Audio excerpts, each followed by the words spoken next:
tu signes les papiers, ou je demande le divorce, a dit ma femme, en exigeant la moitié de mon héritage. Alors, je l'ai laissé faire. Elle a perdu la raison quand elle a découvert combien elle allait toucher. Ainsi, ma femme m'a donné une semaine pour mettre son nom sur mon héritage, sinon elle demandait le divorce. Je l'ai simplement laissé déposer sa demande, car ce qui s'est passé ensuite n'était pas ce à quoi elle s'attendait. Je m'appelle Zach, 33 ans, de sexe masculin. Je possède une petite entreprise de déneigement et de services de chantier basée à Gris, juste au nord de Rochester, dans l'État de New York. L'hiver, nous déneigeons et salons les terrains commerciaux. Les mois chauds, nous faisons de l'aménagement paysager et des murs de soutènement. J'ai 3 équipes, une flopée de camions qui ne devraient probablement plus rouler, et une paie à verser qui m'empêche de dormir, un vendredi sur 2. J'ai commencé cette affaire à 24 ans, avec un seul camion d'occasion et un souffleur de feuilles. Personne ne m'a donné d'avance. Tout ce que j'ai, je l'ai soit construit, soit réparé, soit obtenu de haute lutte. Ce n'est pas un travail glamour. Vous êtes debout à 3 heures du matin sous la neige d'effet de lac, vos mains sont abîmées, votre téléphone n'arrête pas de sonner, et la facture de diesel suffirait à elle seule à faire démissionner la plupart des gens. Mais c'est à moi. Je suis doué pour ça. Et jusqu'à il y a environ 6 mois, je pensais que la femme que j'avais épousée respectait vraiment cela. Il s'avère que je me trompais sur beaucoup de choses, mais sur ce point précis, j'avais vraiment tout faux. Marie était assise en face de moi, à la table de la cuisine, un mardi soir, et m'a dit que j'avais 7 jours une semaine. Elle avait les mains croisées devant elle, comme si elle concluait une affaire, ce qui, avec le recul, est exactement ce qu'elle pensait faire. Elle est agent immobilier, courtière associée. Techniquement, elle vend des maisons à Pittsford et Victor à des familles qui gagnent 2 fois ce que nous gagnons. Et elle est douée pour ça. Elle sait comment tâter le terrain, maîtriser une conversation, et faire sentir à l'autre personne que la décision venait d'elle, depuis le début. Et ce soir-là, c'est ce qu'elle me faisait subir. Elle m'a dit que si je n'ajoutais pas son nom au compte du trust et aux documents de la LLC liés à la succession de mon père avant le mardi suivant, elle demanderait le divorce. Elle a dit ça comme si elle passait en revue les termes d'une offre sur une annonce immobilière. Pas de cris, pas de larmes, juste un échéancier et une conséquence. Elle avait même une liste imprimée des comptes auxquels elle voulait avoir accès, organisée par institution. Des onglets de couleur, des sections surlignées. Elle avait fait ses devoirs, ou du moins, elle le pensait. Ce qui m'a frappé, ce n'était pas la demande, c'était la présentation. Elle avait répété. Elle avait des arguments préparés. Elle a fait référence à la « distribution équitable » selon la loi de New York. Comme si elle avait cherché des statuts de divorce sur Google entre 2 visites libres. Elle a mentionné les « biens matrimoniaux acquis pendant le mariage » 3 fois en 5 minutes. Elle a même utilisé l'expression « devoir fiduciaire envers le partenariat », qui n'est pas un concept juridique réel dans le mariage, mais qui sonnait assez impressionnant pour qu'elle pense clairement que c'en était un. Je suis resté assis là à écouter, j'ai hoché la tête quelques fois. Je lui ai demandé si elle était sûre. Elle a dit qu'elle n'avait jamais été aussi sûre de quoi que ce soit. Puis elle s'est penchée en avant, a tapoté la liste imprimée d'un doigt, et a dit « Ce n'est pas quelque chose dont nous allons discuter, Zach. Mardi, ou mon avocat appelle mercredi matin. » J'ai regardé la liste, je l'ai regardée, j'ai hoché la tête. Puis elle s'est levée et est allée dans le salon pour regarder une émission sur son ordinateur portable. Comme si nous venions juste d'avoir une conversation sur le changement de fournisseur d'accès Internet. Voici ce que Marie ignorait, j'avais déjà parlé à Heather Klein 3 fois ce mois-là. Heather est l'expert comptable qui administre le trust et gère la comptabilité de la succession. Elle m'avait déjà expliqué chaque scénario, et m'avait dit que ce que Marie exigeait était légalement impossible. Pas difficile, pas improbable, impossible. Mais je n'ai rien dit de tout cela. Je suis resté assis à la table de la cuisine, longtemps après que Marie a quitté la pièce, à assimiler le fait que ma femme venait de me regarder droit dans les yeux, et de me donner une date limite pour lui remettre de l'argent qui ne m'appartenait pas. De l'argent que mon père avait mis en place spécifiquement pour que personne ne puisse jamais faire exactement ce qu'elle essayait de faire. 7 jours. Très bien. Je pouvais faire avec 7 jours.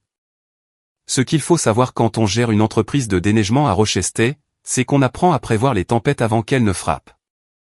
Vous surveillez le radar. Vous préparez l'équipement. Vous préparez les terrains. vous prenez de l'avance. Marie venait de me dire qu'une tempête arrivait, et elle n'avait aucune idée que je surveillais le radar depuis des semaines. Mon père, Ri, est mort 7 mois avant cet ultimatum à la table de la cuisine. Cancer du pancréas, rapide et violent. Il avait 61 ans. Il avait passé toute sa vie d'adulte dans la région de Rochester, travaillant dans la gestion d'installations pour des propriétés commerciales, et faisant discrètement quelque chose que personne dans la famille ne comprenait vraiment jusqu'à ce qu'il soit parti. Il achetait des choses. De petites choses au début. Un complexe de garde-meubles près de Ridge Road au début des années 2000, quand personne n'en voulait. Un terrain d'un demi-acre près d'Ironquois, qu'il a loué à une compagnie de tours de téléphonie mobile. Un duplex à Henrietta qu'il a loué pendant 15 ans sans jamais augmenter le loyer de plus de $50. Il conduisait un camion plus vieux que le mien et portait les 3 mêmes chemises en flanelle par roulement. Mais il était patient, et il laissait le temps faire le gros du travail. La plupart des gens qui le connaissaient, y compris Marie, supposaient qu'il n'était qu'un type ordinaire, avec un travail ordinaire, qui vivait une vie ordinaire. C'était le but. Quand il a eu le diagnostic, il m'a appelé pas pour pleurer. Il a appelé pour s'assurer que j'avais le numéro d'Heather Klein, et que je comprenais ce qui allait se passer quand il serait parti. Il avait tout mis en place des années plus tôt avec un avocat spécialisé dans les successions, un type nommé Harlan, qui se spécialisait dans la protection des actifs pour les petites successions familiales. Tout ce que papa possédait était détenu à l'intérieur de 2 couches. Premièrement, une LLC familiale qui possédait l'immobilier réel et les contrats de bail. Deuxièmement, un trust irrévocable qui possédait les parts de la LLC. Le trust avait un administrateur indépendant. Il comportait une clause de protection du patrimoine, Spendthrift Clause, qui empêchait spécifiquement tout conjoint bénéficiaire d'accéder, de réclamer ou de demander une quelconque partie du capital ou de la distribution. Chaque dollar qui en sortait était classé comme un don restreint, destiné uniquement à des dépenses approuvées, pas un revenu, pas un bien matrimonial, pas divisible dans quelque procédure que ce soit. Papa n'a pas fait ça par paranoïa. Il l'a fait parce qu'il a vu son frère aîné, mon oncle Jean, perdre presque tout lors d'un divorce, en 2011. L'ex-femme de Jean a eu les propriétés locatives, les économies, la moitié de la retraite. Il a fini dans un appartement d'une chambre, à manger des céréales pour le dîner, à 58 ans. Aux dernières nouvelles, il travaille à temps partiel dans une quincaillerie à Canandaigua. Il a 72 ans, et il est toujours locataire. Papa n'en parlait jamais beaucoup, mais chaque fois que le nom de Jean était mentionné, sa mâchoire se serrait. Il a décidé que cela n'arriverait jamais à son gosse. Il a construit la structure et ne m'a jamais donné les détails jusqu'au diagnostic, espérant que je n'en aurais jamais besoin. La réunion de succession a eu lieu 3 semaines après les funérailles. Heather l'a organisée à son bureau. Marie est venue avec moi parce qu'elle supposait qu'elle le devait, et je ne l'en ai pas empêché. Les chiffres n'étaient pas spectaculaires selon les standards de Manhattan, mais sur le papier, la succession de papa était évaluée à environ 1,8 million de dollars. Principalement immobilisée dans les actifs de la LLC. Pas de liquidité, pas un compte chèque avec une virgule dedans, juste des propriétés, des baux et des structures générant des rendements modestes et réguliers. Rien de tout cela n'était de l'argent à prendre et dépenser. C'était construit pour conserver l'argent. J'ai observé Marie pendant cette réunion. Elle était silencieuse, mais ses yeux bougeaient. Elle scannait les documents, tournait les pages avant les explications d'Heather, s'arrêtant sur les chiffres. Quand Heather a dit 1,8, la posture de Marie a changé. Elle s'est redressée. Sa main a trouvé mon genou sous la table, mais ce n'était pas du réconfort, c'était une revendication. Après la réunion, dans la voiture, elle parlait déjà d'échéancier. Quand est-ce que l'argent est transféré? Peut-on y accéder ce mois-ci? Devrions-nous envisager de refinancer la maison? On loue, Marie. On n'est pas propriétaire de la maison. Je sais ça, Zach. C'est justement le point. Maintenant, on peut acheter. Elle a commencé à nommer des quartiers de Pittsford spécifiquement. Elle connaissait les annonces, les districts scolaires. Elle avait une vision complètement formée avant même que nous soyons sortis du parking. Et cette vision était entièrement financée par de l'argent qu'elle ne comprenait pas et auquel elle ne pouvait pas accéder. Je lui ai dit que ce n'était pas si simple, que l'argent était verrouillé dans une structure. Elle a hoché la tête, mais elle n'écoutait pas. Elle était déjà en train de construire une vie dans sa tête qui n'existait pas. C'était le début. Et j'aurais dû en dire plus à ce moment-là, mais je l'aimais, alors je ne l'ai pas fait. Les 4 mois suivants furent une lente et écrasante campagne de pression, et Marie l'a menée comme si elle travaillait un vendeur réticent pour lui faire accepter une offre basse. Elle ne criait pas et ne jetait pas d'objets. Elle était plus intelligente que ça. Elle travaillait sous tous les angles. Elle a commencé à dépenser différemment. De nouveaux vêtements, pas des trucs de créateur, mais fréquents. Elle a amélioré le leasing de sa voiture sans me le dire. Elle a commencé à faire des commentaires sur des maisons à vendre à Pittsford, comme si elle faisait juste la conversation, sauf que chaque maison qu'elle mentionnait était affichée au-dessus de 6 cents,000 $. Elle laissait son ordinateur portable ouvert sur Zillow avec des recherches enregistrées filtrées par gamme de prix, et le minimum était toujours fixé à 550,000 $. Puis est venue la pression sociale. Elle a commencé à dire à ses amis et à sa famille que j'étais assis sur un tas d'or et que je refusais de le partager avec elle. Je l'ai découvert parce que sa sœur, Gilles, m'a appelé un soir pour me demander si tout allait bien. Elle a dit que Marie lui avait raconté que j'avais hérité de plus d'1 million de dollars et que je le gardais dans un compte secret. Gilles n'était pas hostile à ce sujet, elle semblait réellement inquiète. Mais le fait que Marie construisait un récit à l'extérieur de notre maison me disait tout ce que j'avais besoin de savoir sur sa stratégie. Un coup classique d'agent immobilier, contrôler la description de l'annonce avant même que l'acheteur ne franchisse la porte. Elle a aussi commencé à instrumentaliser les situations sociales. Nous sommes allés à un dîner de couple chez une de ses amies mi-janvier, et Marie a attendu que la table soit pleine, et que tout le monde soit en pleine conversation, pour dire, assez fort pour que toutes les têtes se tournent, qu'il doit être agréable d'épouser quelqu'un et de découvrir ensuite qu'il pense que la générosité ne va que dans un seul sens. Silence de mort. Tout le monde regardait son assiette. L'hôte a essayé de changer de sujet. Marie m'a souri à travers la table, avec ce petit sourire crispé qu'elle utilise quand elle teste une limite. J'ai fini mon repas, remercié les hôtes, et je suis rentré chez moi sans dire un mot. Elle m'a traité de dramatique quand elle est rentrée. J'ai appelé ça un avant-goût. L'hôte m'a envoyé un SMS le lendemain pour dire qu'il préférait ne pas être mêlé à tout ça. C'est de bonne guerre. Mais c'était un couple avec qui nous avions passé Thanksgiving 2 années de suite. Disparu du jour au lendemain, parce que Marie a transformé une table de dîner en scène de théâtre. Ces gens n'étaient que des accessoires pour elle. Ils l'ont toujours été. Un soir de janvier, je suis rentré tard d'une tournée de salage, vers 22 heures. Marie était au comptoir de la cuisine avec une pile de papier, formulaire de modification de compte joint, demande de changement de bénéficiaire, modèle d'amendement de trust qu'elle avait téléchargé sur un site juridique quelconque, et qui n'avait rien à voir avec notre structure de trust réelle. Elle les a fait glisser sur le comptoir vers moi, avec un stylo dessus, comme si j'étais un client à une table de clôture. Signe juste ça pour qu'on puisse avancer. J'ai regardé les formulaires, puis je les regardais. J'ai pris le stylo, je l'ai mis dans le tiroir, et je lui ai dit que je ne signerais rien de ce qu'elle téléchargeait sur Internet. Elle m'a traité d'égoïste. J'ai appelé ça un mardi. Les formulaires sont réapparus sur le comptoir le lendemain matin. Et le matin d'après. J'ai commencé à les mettre dans mon camion et à les passer au broyeur à l'atelier. La semaine précédant l'ultimatum, Marie a franchi une ligne qui a rendu tout cela personnel. Elle est allée à mon atelier un samedi matin, alors que seule Mason était là pour préparer l'équipement pour un travail du lundi.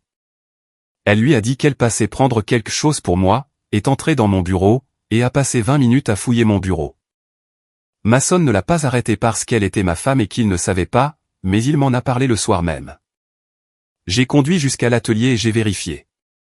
Elle avait fouillé les relevés bancaires de l'entreprise, les factures des fournisseurs, et un dossier que je gardais avec la correspondance imprimée du trust. Elle n'a rien pris, mais elle avait pris des photos. Je pouvais le dire parce qu'elle avait laissé un document face contre table que je gardais toujours face visible, et le tiroir du classeur n'était pas complètement fermé. Elle pensait trouver des preuves d'actifs cachés. Ce qu'elle photographiait en réalité, c'était la preuve que le trust et l'entreprise étaient complètement séparés de nos finances conjugales. Elle chargeait son propre piège, et elle n'en avait aucune idée. Lundi matin, j'ai changé la serrure du bureau, ajouté un verrou à peine dormant, et dit à Mason que Marie n'était plus autorisée à dépasser le comptoir d'accueil. Peu importe ce qu'elle disait ou l'excuse qu'elle utilisait. Il n'a pas demandé pourquoi. Il a juste hoché la tête et l'a écrit sur le tableau blanc, à côté du planning des tournées. Le vendredi suivant l'ultimatum, je devais payer les salaires. 3 équipes, 7 gars au total, plus Mason en tant que salarié. La masse salariale brute était d'environ 14 200 $ toutes les 2 semaines, et je la gérais depuis le compte chèque de l'entreprise. Je gérais la paie comme ça depuis 6 ans sans un seul raté.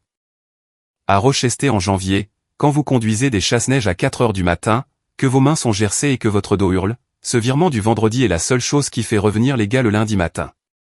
C'est là que je dois expliquer quelque chose qui va me faire passer pour un idiot. 2 ans plus tôt, quand nous étions en bons termes et que j'étais débordé pendant une semaine de tempête massive, j'ai ajouté Marie comme signataire secondaire autorisée sur le compte chèque de l'entreprise, juste pour les urgences. Elle était censée pouvoir faire un dépôt ou gérer un paiement si j'étais injoignable pendant un cycle de tempête de 72 heures. Elle ne l'a jamais utilisé. J'avais oublié que c'était même configuré jusqu'au mercredi de la semaine de paie.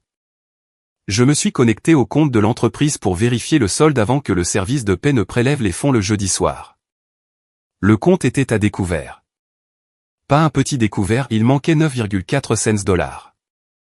J'ai passé en revue l'historique des transactions ligne par ligne, et c'était là, un virement en ligne initié lundi après-midi, dirigé du compte chèque de l'entreprise vers notre compte personnel joint. La connexion provenait des identifiants enregistrés sur notre ordinateur de bureau partagé à la maison. Marie avait utilisé l'accès de signataire autorisé que je lui avais donné il y a 2 ans pour déplacer 9,4 cents hors de mon compte professionnel, 3 jours avant la paie.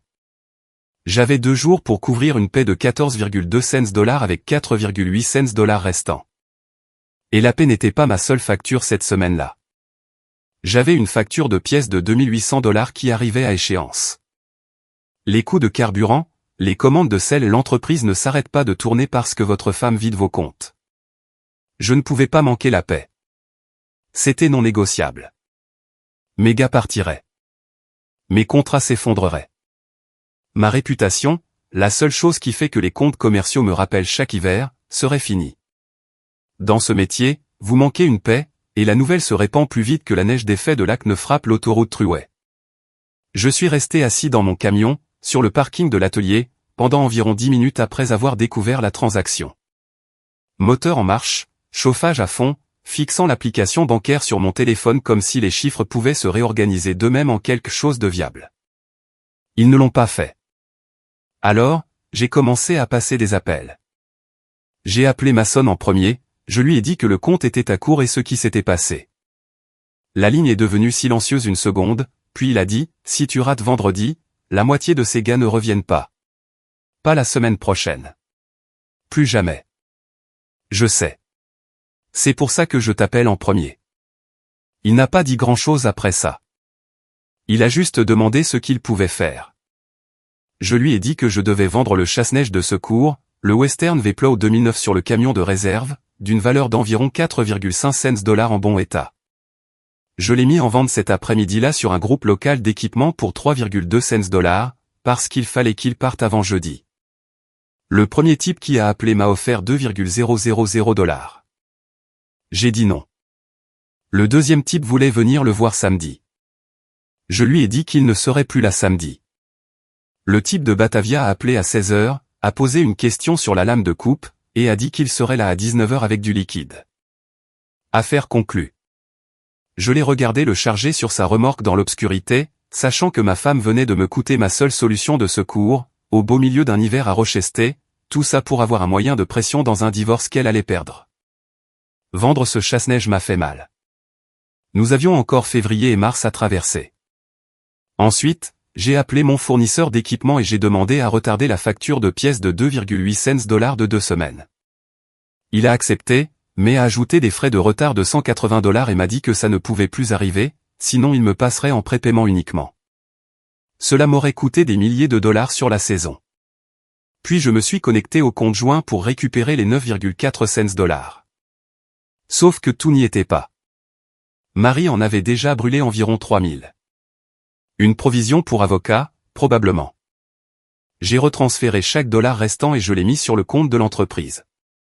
Entre ce que j'ai récupéré du compte joint, l'argent du chasse-neige et la facture retardée, la paie est passée vendredi matin. De justesse. Mes gars ont été payés, mais j'avais perdu un chasse-neige de 4,5 cents, j'avais brûlé ma bonne volonté avec mon fournisseur, et le compte chèque joint était presque vide. La première chose que j'ai faite après que la paie est passée a été d'appeler la banque, de révoquer le statut de signataire autorisé de Marie, de changer tous les mots de passe, et d'activer l'authentification à 2 facteurs sur chaque compte lié à l'entreprise. J'aurais dû faire ça il y a des mois. Une leçon apprise à prix fort. Marie avait déjà engagé un avocat spécialisé en divorce. Son nom était Cal Wexler. J'ai reçu la signification le lundi suivant, une journée complète avant même que sa propre date limite n'ait expiré. Elle n'a jamais attendu mardi. L'ultimatum n'était qu'une formalité. Je me tenais dans mon atelier en tenant les papiers, la neige fondant de mes bottes sur le sol en béton, et j'ai lu le dossier. Elle réclamait une distribution équitable de tous les biens matrimoniaux et quasi-matrimoniaux, y compris les biens hérités reçus pendant le mariage. Sa valeur estimée de la succession contestée était indiquée à 1,8 million de dollars, et elle demandait pas moins de 7,000 dollars comme part équitable. 7,000 dollars d'un trust qu'elle ne pouvait pas toucher, contrôlé par un administrateur qu'elle n'avait jamais rencontré, protégé par une structure construite spécifiquement pour arrêter les gens comme elle. J'ai plié les papiers, je les ai mis dans le tiroir de mon bureau, et j'ai appelé Heather. La phase de communication des pièces a commencé début février. Cal Wexler est arrivé en force. Il a assigné les relevés bancaires, les états financiers de l'entreprise, les documents du trust, les accords d'exploitation de la LLC, tout. Heather et Harlan ont répondu avec un mur de documentation qui disait la même chose sur chaque page, le trust est irrévocable, le bénéficiaire n'a ni titre légal ni contrôle, et les réclamations des conjoints sont explicitement exclues. Mais Wexler a continué à pousser. Il a déposé des requêtes pour contraindre à une divulgation supplémentaire. Il a soutenu que le trust était une imposture, que j'avais un contrôle de fait, que les distributions constituaient un revenu matrimonial. Chaque requête a été rejetée ou retirée après la réponse de l'équipe d'Heather, mais chacune coûtait du temps et de l'argent. Mes frais juridiques grimpaient, et je passais des heures à rassembler des documents et à répondre à des interrogatoires, tout en essayant de gérer une entreprise au milieu de la saison de neige la plus lourde de Rochester depuis 4 ans. Il y a eu une semaine où j'ai conduit d'un chantier au bureau d'Heather, retour à un chantier, puis à une audience, puis retour au dispatching, tout ça dans la même journée. J'ai mangé un sandwich de station-service dans le parking d'un tribunal et j'ai appelé ça un déjeuner. Quelque chose dans l'approche de Wexler ne collait pas, cependant. Il faisait référence dans les dossiers à des choses étrangement spécifiques. Des détails sur mon emploi du temps, mes habitudes, l'endroit où je gardais les papiers à l'atelier. Il a décrit l'intérieur de mon bureau une fois, faisant référence à des documents stockés dans un classeur non sécurisé dans l'espace de travail commercial du défendeur. C'est un détail bizarrement précis pour un homme qui n'a jamais mis les pieds dans mon atelier. Il a également fait référence à un calendrier de paiement des fournisseurs qui correspondait presque exactement à notre cycle de facturation réel, pas une estimation, les dates réelles. Soit Wexler avait un expert comptable judiciaire qui travaillait plus dur que nécessaire, soit quelqu'un lui fournissait des informations directement. Puis, un jeudi soir de fin février, Mason finissait une tournée de salage tardive sur un terrain commercial à Henrietta, et a vu la voiture de Marie garée devant un restaurant sur East Henrietta Road. Sauf que lorsqu'il est repassé devant le même terrain 1 heure plus tard sur son trajet de retour, Marie se tenait sur le parking à côté d'une berline sombre. Le type avec qui elle était avait sa main dans le bas de son dos, pendant qu'elle s'appuyait contre la porte passager. Mason a dit que ce n'était pas la posture de 2 personnes concluant une réunion d'affaires. Il n'y a pas prêté plus d'attention que ça, jusqu'au jeudi suivant. Même restaurant, même créneau horaire. Cette fois, Mason est entré sur le parking pour vérifier une notification d'itinéraire sur son téléphone et a bien vu. Le type qui raccompagnait Marie à sa voiture était Cal Wexler. Mason l'avait reconnu à l'audience préliminaire 2 semaines plus tôt. Même carrure, même coupe de cheveux, même montre avec laquelle il avait joué tout le temps au tribunal. Je n'ai pas réagi quand Mason me l'a dit. Je lui ai demandé de noter les dates, les heures et ce qu'il avait vu. Il l'a fait. Puis une 3e pièce est tombée en place sans même que je la cherche. Un de mes copains nommé Paul, qui fait du travail CVC commercial, chauffage, ventilation, climatisation, m'a appelé le week-end suivant pour une recommandation de travail. À la fin de la conversation, totalement spontanément, il a mentionné qu'il avait vu Marie sortir d'un cabinet d'avocats sur East Avenue le samedi matin précédent. Sauf que le bureau était fermé. Paul le savait parce qu'il entretenait le système CVC du bâtiment et que le programme de fermeture du week-end était affiché dans le hall. Marie est sortie par une entrée latérale avec un type que Paul ne reconnaissait pas, et ils sont montés dans la même voiture. Je n'ai pas dit à Paul ce que ça signifiait. Je l'ai juste remercié pour la recommandation et j'ai raccroché. Mais j'ai noté la date, l'heure et ce qu'il avait dit. Ensuite, j'ai sorti la déclaration financière de Marie issue de la communication des pièces, qui comprenait des paiements détaillés au bureau de Wexler avec date et description de service. 6 sessions de conférences tardives, sur une période de 2 mois, toutes facturées aux heures du soir, toutes les jeudis. La facturation correspondait aux observations de Mason au jour près. Qui planifie des conférences clients à 20h30 un jeudi? Personne qui reste professionnelle, ai-je dit à Heather.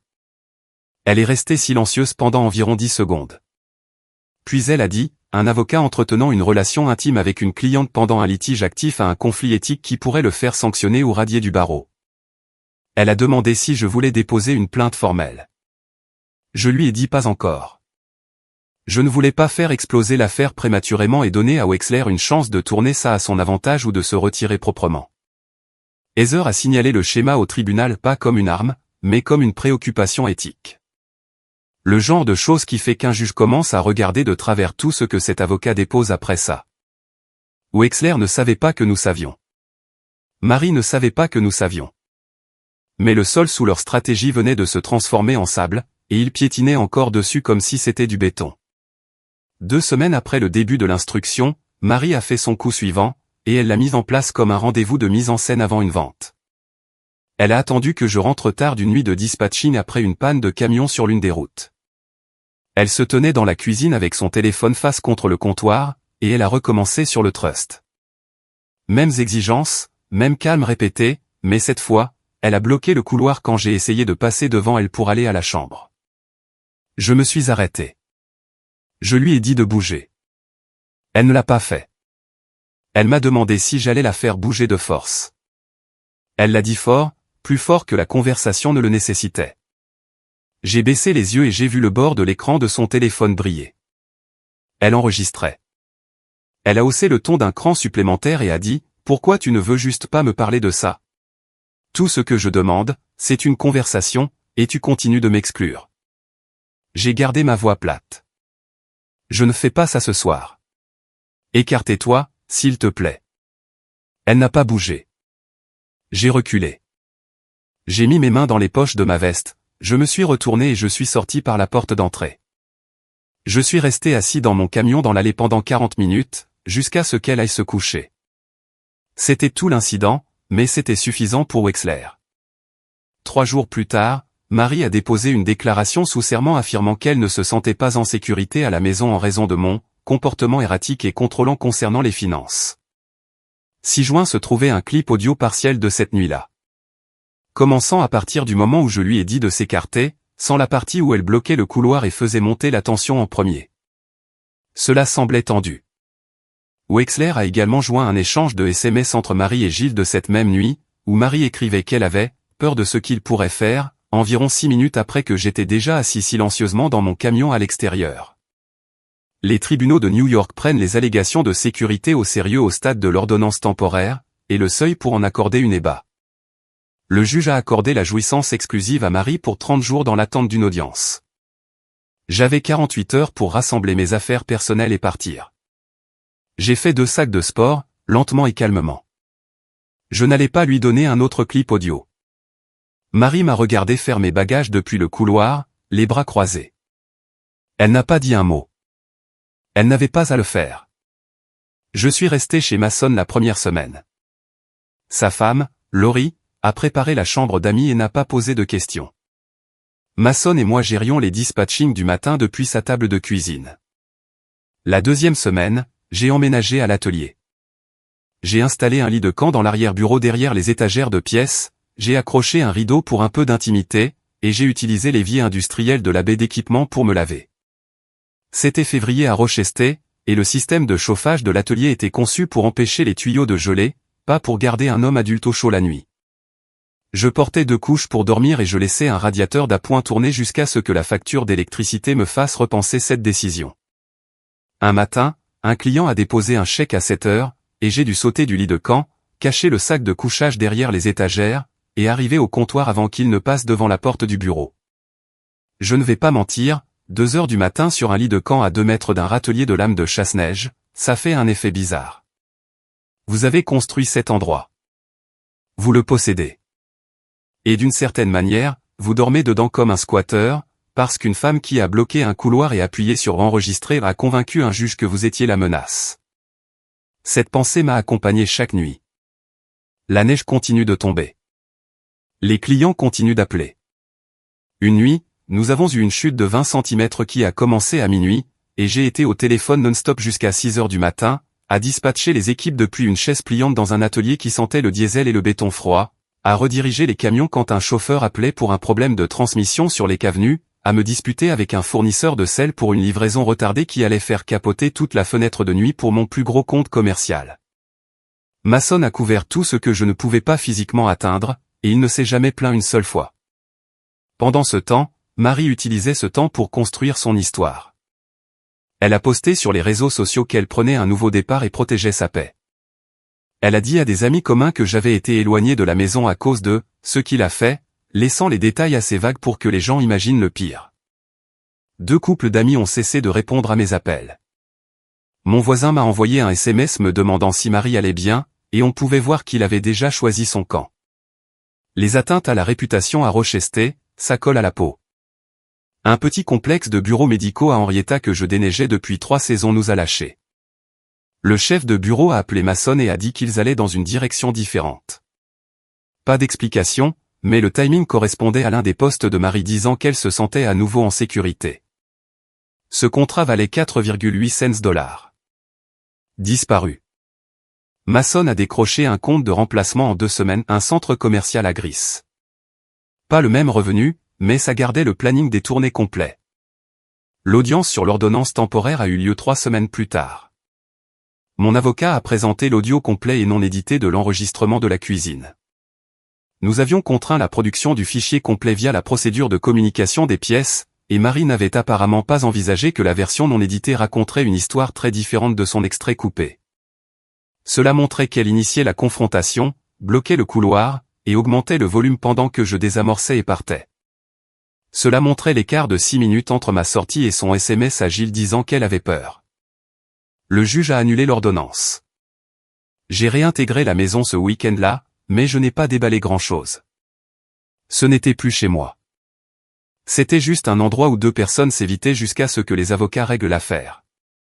La médiation a eu lieu dans un bureau neutre au centre-ville. Mauvais café, longue table, éclairage fluorescent qui donne l'air épuisé à tout le monde. De mon côté, c'était moi, Heather et Harlan, l'avocat de la succession. Du côté de Marie, c'était Eleka Wexler, qui est entrée avec l'air de déjà savoir comment cela allait finir, mais sans l'avoir encore dit à sa cliente. Le médiateur a commencé par les actifs. Wexler a présenté la demande de Marie pour une distribution équitable des actifs hérités évalués à 1,8 million de dollars. Il a parlé pendant environ 5 minutes en faisant référence à la loi sur les relations domestiques de New York, arguant que l'héritage avait été reçu pendant le mariage et avait été utilisé pour soutenir le train de vie conjugal. Puis Heather a ouvert son classeur. Elle a passé en revue l'instrument du trust, structure irrévocable, administrateur indépendant, clause de protection du patrimoine, disposition d'exclusion du conjoint. Elle a expliqué que les intérêts de la LLC étaient détenus par le trust, pas par moi, que je n'avais aucun titre légal sur les actifs sous-jacents, que chaque distribution était un don restreint administré par l'administrateur, et non un bien matrimonial selon la loi de New York. Wexler a essayé de pivoter. Il a soutenu que les distributions du trust avaient effectivement subventionné nos dépenses de ménage, ce qui signifiait qu'elles avaient été fonctionnellement confondues avec le mariage. Heather a sorti un grand livre montrant chaque décaissement du trust pour les 3 dernières années. Chacun allait sur un compte restreint géré par l'administrateur, affecté à des catégories préapprouvées. Pas un seul dollar n'avait jamais touché notre compte joint ou un compte auquel Marie avait accès. Rien n'était confondu parce que rien n'avait jamais été mélangé. Wexler a changé de tactique à nouveau. Il a soutenu que j'avais un contrôle de fait sur le trust parce que je faisais des demandes à l'administrateur sur les factures à payer. Harlan a fermé cette porte nette. Il a expliqué que demander une distribution n'est pas la même chose que contrôler des actifs. L'administrateur avait la seule discrétion d'approuver ou de refuser. 2 demandes avaient d'ailleurs été refusées l'année passée. Je ne contrôlais rien, je demandais, et quelqu'un d'autre décidait. Puis Wexler a essayé l'argument du train de vie. Il a dit que l'existence du trust me permettait de maintenir un revenu personnel plus bas sur le papier pendant que le trust couvrait discrètement les dépenses majeures, ce qui supprimait artificiellement le pool d'actifs matrimoniaux. C'était son point le plus fort. Et on pouvait voir Marie s'animer un peu quand il l'a fait. Mais Heather avait les chiffres prêts. Elle a montré que mon revenu personnel déclaré provenant de l'entreprise, séparé du trust, couvrait notre loyer, l'épicerie, les services publics et les dépenses communes. Les décaissements restreints du trust allaient à des choses comme l'assurance de mon camion et les coûts liés à l'équipement à rien qui ne profitait à Marie ou au ménage. Heather a posé son stylo après la dernière réfutation et a dit, pour être direct, le bénéficiaire ne possède pas ses actifs. Le trust les possède. Il n'y a pas d'intérêt matrimonial ici. Il n'y a rien à diviser. Wexler s'est adossé à sa chaise. Il a arrêté de feuilleter ses notes et a dit, je pense que nous avons suffisamment couvert la question du trust. C'était lui qui se couchait. Tout le monde dans cette pièce le savait. Marie le regardait, attendant le prochain coup, et il ne la regardait pas en retour. C'est à ce moment-là que j'ai su qu'il avait porté sa confiance pendant tout ce temps, la nourrissant d'une version des événements où le trust craquerait sous la pression, et il venait juste de regarder le trust ne pas craquer. Marie s'est penchée et lui a chuchoté quelque chose. Il a secoué la tête une fois, à peine perceptible. Elle a chuchoté à nouveau, plus insistante. Il a posé sa main à plat sur la table et a dit, calmement, mais assez fort pour la pièce, qu'ils auraient besoin d'un moment. Le médiateur leur a donné 5 minutes. Quand ils sont revenus, la cravate de Wexler était desserrée d'un demi-centimètre et les yeux de Marie étaient rouges. Elle ne pleurait pas, mais on pouvait voir que quelqu'un venait de lui expliquer la réalité pour la première fois. Le médiateur a examiné les documents. Il a posé quelques questions techniques à Harlan. Harlan y a répondu sur le même ton plat qu'il utilise probablement pour expliquer les évaluations d'impôts fonciers. Puis le médiateur a demandé directement à Marie quels actifs matrimoniaux elle estimait être sujets à division. Elle a regardé Wexler. Il n'a rien dit. Le solde du compte chèque joint, lorsque les chiffres du règlement ont été calculés, était de $6 824. La moitié de Marie était de $3 412. Elle avait également droit à la moitié de la valeur des biens personnels partagés et quelques meubles, une télé, des affaires de cuisine. Pas d'immobilier parce que nous louions. Pas de compte de retraite de valeur réelle. Mon entreprise était une entreprise individuelle, et sa valeur nette après dépréciation de l'équipement et passif était négligeable sur le papier. Les actifs du trust étaient entièrement hors de propos. Marie fixait le nombre, $3 412. Elle avait passé des mois à planifier pour cette $000. Elle avait arrêté de vendre des maisons pendant 2 mois pour se concentrer sur le divorce.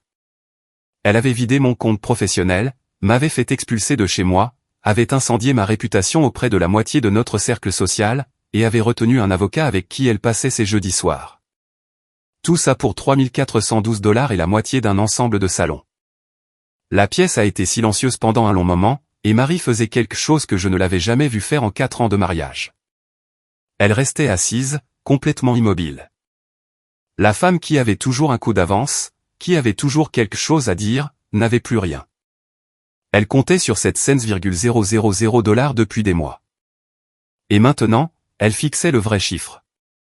Le règlement a été finalisé 4 semaines plus tard. Marie est partie avec sa moitié du compte chèque, sa voiture, ses effets personnels, et une part de la dette de carte de crédit qu'elle avait accumulée. Elle a demandé une pension alimentaire temporaire pour conjoint. Le juge l'a refusé, notant qu'elle était une courtière associée agréée avec une licence active et aucune incapacité de travail documentée. Je ne m'en suis pas sorti indemne non plus. Les frais juridiques ont totalisé un peu plus de $11,000. J'ai perdu le chasse-neige de secours. Ma relation avec mon fournisseur était tendue. J'avais passé 3 semaines à dormir sur un lit de camp dans mon propre atelier et j'avais perdu un contrat commercial à cause de rumeurs. J'ai perdu du poids. Je ne dormais pas bien. Masson a porté plus que sa part pour faire tourner les choses, et je lui dois plus que je ne pourrai jamais lui rembourser. J'ai donné une augmentation à Masson, effective dès la première paie après la validation du règlement à 10%. Il a essayé de me dissuader, ce qui est la chose la plus maçonne que j'ai jamais vue.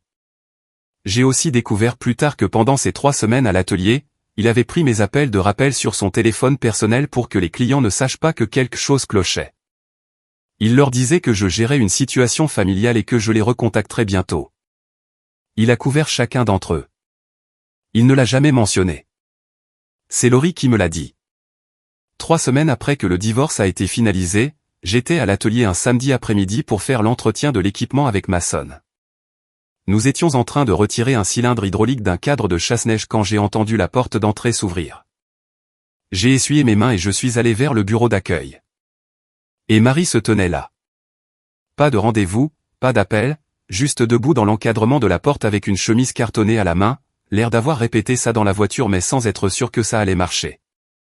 Elle a dit que la banque refusait de traiter le retrait de son nom de la ligne de crédit commercial à laquelle elle avait été rattachée en tant que caution solidaire du conjoint.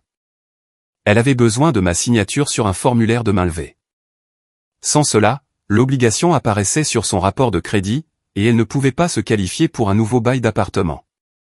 Elle a posé la chemise sur le comptoir et l'a fait glisser vers moi. Elle a commencé à expliquer l'urgence, en utilisant beaucoup mon prénom, comme elle le fait quand elle travaille quelqu'un. Puis elle a dit, j'ai besoin que ce soit réglé d'ici lundi, Zach. J'ai déjà perdu 2 appartements à cause de ça. Si ça ne passe pas, je n'ai rien de prévu. Elle a dit qu'elle savait que les choses avaient été compliquées. Puis elle a dit quelque chose qui a failli me faire rire. Elle a dit qu'elle avait toujours cru en ce que nous avions. J'ai regardé la chemise. Je l'ai regardée. Elle faisait ce qu'elle faisait toujours, lire la pièce, ajuster son discours, trouver l'angle. Sauf que la pièce était un atelier qui sentait le fluide hydraulique, et la personne qu'elle essayait de convaincre avait déjà fermé ce compte définitivement. J'ai pris la chemise, je l'ai fermée, et je l'ai posée sur le bord du bureau. Envoie-le à Heather. Elle le traitera si c'est approprié. Marie a ouvert la bouche pour dire autre chose. Je me suis retourné et je suis retourné dans la baie d'équipement. Mason était déjà de retour sous le cadre du chasse-neige. Il n'a pas levé les yeux. Il n'a rien demandé. J'ai ramassé la clé à molette et je me suis remis au travail. J'ai entendu la porte d'entrée se fermer environ 30 secondes plus tard. Une fois le travail sur le cylindre terminé, j'ai conduit jusqu'au cimetière où mon père est enterré. Je suis resté là silencieusement pendant un moment. Je n'avais besoin de rien dire.